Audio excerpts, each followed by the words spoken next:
કેમિકલના નામ પર બલ્ક ડ્રગ્સના ઉત્પાદન અને વેચાણનો પર્દાફાશ થયો છે। અમદાવાદ અને અંકલેશ્વરમાં ફૂડ એન્ડ ડ્રગ્સ વિભાગે દરોડા પાડ્યા।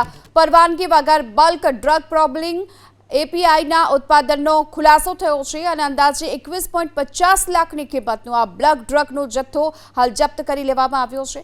લાયસન્સ ડોક્યુમેન્ટ્સ વગર આ ડ્રગનું ઉત્પાદન થતું હોવાનો પણ ખુલાસો થયો છે।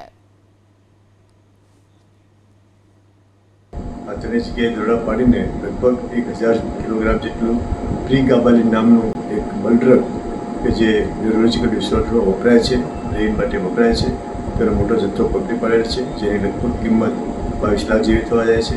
આ ત્રણેય વ્યક્તિઓએ કોઈપણ જાતના દવાના ઉત્પાદન, વેચાણના કે સંગ્રહના લાયસન્સ લીધા વગર આ દવાનું એક કેમિકલ આમથી ઉત્પાદન કરતા હતા અને આ દવાઓના કોઈપણ જાતના ટેસ્ટિંગ કર્યા વગર એને રિલીઝ કરતા હતા। કોઈ પણ નોન સુગરનું ઉત્પાદન થતું હતું। તો આમ એક આવી ખતરારૂપ દવા બનાવીને માર્કેટમાં વેચવા બદલ આ ત્રણેય વ્યક્તિઓ સામે ડ્રગ એન્ફોર્સમેન્ટ એક્ટ નીચે કાર્યવાહી કરવામાં આવેલ છે।